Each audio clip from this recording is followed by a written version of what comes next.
napopoot ka sa kapatid mo, kahit hindi mo pa pinapatay, mamamatay tao ka na. Sawayin mong may kabagsikan sila upang magpakagaling sa pananampalataya. Gusto mong gumaling ang tao? Pag mali, sawayin mo. Tatanong ko ba'y ganito? Tatanong ko sa inyo. My question. Itatanong ko lang ho. I just want to ask. Tatanong ko lang po kung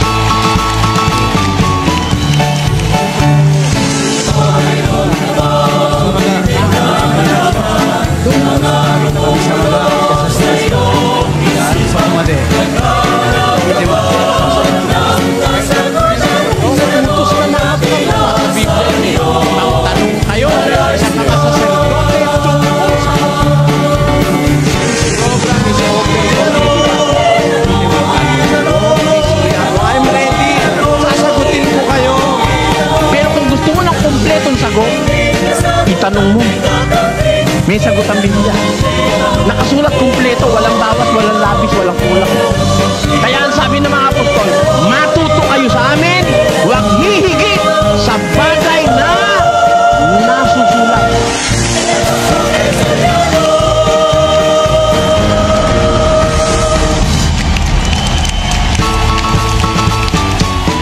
Pag napopoot ka sa kapatid mo, kahit hindi mo pa pinapatay, mamamatay tao ka na. Ano ang pagkakaiba ng Old and New Testament? Yung kasing Old Testament para sa Israelites yun, sa panahon ni Moises. Yun namang New Testament, para yan sa mga Kristiyano. Ang pagkakaiba niyan, yung nasa Old Testament, mga bagay na pangkarne o panlaman, mga palatuntunan o mga kautusan ukol sa laman, ukol sa ating katawan. Yun namang nasa New Testament, pang-espiritual naman yun, para sa kaluluwa at sa espiritu ng tao. Ikalawang Korinto 3:6-7. Na sa amin naman ay nagpapaging sapat na mga ministro ng bagong tipan, hindi ng titik, kundi ng espiritu, sapagkat ang titik ay pumapatay, datapwat ang espiritu ay nagbibigay ng buhay. Ngunit kung ang pangangasiwa ng kamatayan na nasusulat at nauukit sa mga bato ay nangyaring may kaluwalhatian, anupat ang mga anak ni Israel ay hindi makatitig sa mukha ni Moises dahil sa kaluwalhatian ng kanyang mukha, na ang kaluwalhatiang ito'y lumilipas. Paano hindi lalong magkakaroon ng kaluwalhatian ang pangangasiwa ng espiritu? Ang pagkakaiba ng dalawang tipan, yung unang tipan, panlaman. Yung ikalawang tipan, pang-espiritu. Kasi ang tao, dalawa ang ating essence. Dalawa ang essence ng ating pagkatao. The material essence, which is our body, and the spiritual essence, which is our soul and spirit. Yung unang tipan, ang kanyang mga palatuntunan, panglaman para sa katawan. Basahin natin ang 9 Gs ng Ebreo. Palibhasa ay palatuntunan lamang na ukol sa laman na iniatang hanggang sa panahon ng pagbabago, gaya ng mga pagkain at mga inumin at sari-saring paglilinis. Yung nakaraang tipan, yung nakaraang testament, mga palatuntunang ukol sa laman yun. Gaya nung pagbabawal ng mga pagkain, mga inumin, sari-saring paglilinis, puro ang concentration ng Old Testament ay sa laman. Pero ang ikalawang testament or New Testament, sabi ni Pablo, siyang nagpapaging sapat sa amin upang kami maging mga ministro ng bagong tipan, hindi ng titik, kundi ng espiritu. So ang tipan ng bagong tipan, ano yan? Spiritual yan. Hindi kagaya dun sa unang tipan, nakaukol sa laman. Huwag kang papatay, huwag kang mangangalo niya, mga gawaing panlaman, Huwag kang kang magnanakaw. Ayon. Yun ang mga palatuntunan doon sa unang tipan na ibinigay sa Israel, mga panlaman. Tapos, dito naman sa bagong tipan, spiritual naman. Kaya nagbigay ang Panginoong Hesus ng mga kahulugang spiritual para huwag kang makapatay, huwag kang mapupuot sa iyong kapatid. Aalisin mo yung galit, huwag mong itatanim ang galit. May mga spiritual sightings ang ating Panginoon Kristo. Yun ang main differences ng New and Old Testament. The Old Testament is a testament intended to cleanse the flesh.